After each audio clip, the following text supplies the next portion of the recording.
Shishi, sixth Aliyah, Yitzchak realizes that it was not Esav who he had given the brachas to, it was Yaakov. And Esav is quite distraught and quite upset. And Yitzchak tells him, Ba achicha b'mirma, your brother Yaakov came with trickery, or with wisdom, as the Targum says, and he outsmarted you.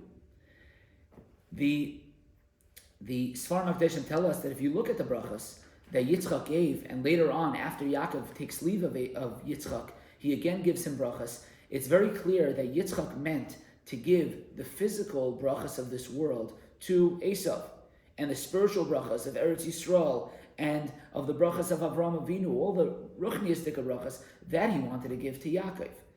If that's the case, it's very strange why Yaakov wants that. Why does Yaakov want to steal the brachas, even though he himself really didn't want to, and it was Rivka who made him do it? But why did Hashem allow this to happen, that Yaakov should get the physical world, when that's not really our domain? That is the world of Esav. Esav is a person of this world. Why is it so important for Yaakov Avinu, for the Jewish people, to get the brachas of this world?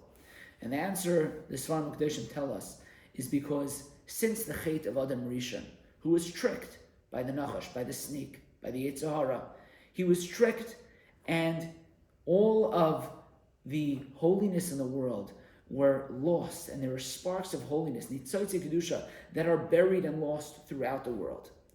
And the job of a Jew is to go out into the world and to find those sparks of holiness and to steal them back from the other side, to somehow find that which is hidden, to find the ruchnius that is hidden in everything in the world and bring it back. And in reality, that job was meant to be done by Esav.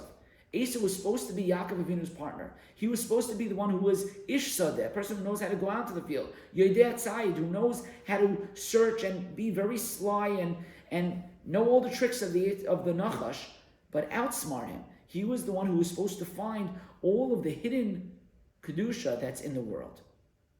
But rather than tricking the Nachash, he was outsmarted and tricked by the Nachash himself, just like Adam Rishon was. And Esav ultimately joins sides with the Nachash, and he becomes the messenger of the Yetzer Hara in this world.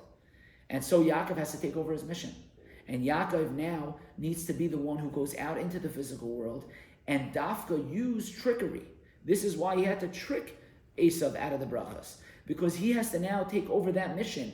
And it takes a lot of wisdom, but a wisdom that is very subtle, to find the hidden things, to know how to hide your real mission, what you really want, to go into the physical world and not be overtaken by it, but rather to overtake it. Yaakov Avinu's job is now to sneak out from under the domain of the Nachash, of the other side, to find all the holiness and all the Kedusha in the world and sneak it out. That is what Yaakov Avinu now has taken over from Esav.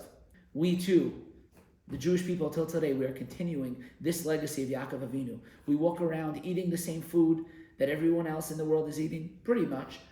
We are wearing the same clothing that everyone's wearing. And on the outside, we may look the same, but underneath, we are doing something completely different. We're tricking the Yetzer Hara every day. Yes, I'm just going to sit down and eat, but I'm going to make a bracha. I'm going to find the Kedusha and the food. I'm going to wear the proper clothing. And by doing that, I find the Kedusha that's in everything in the world.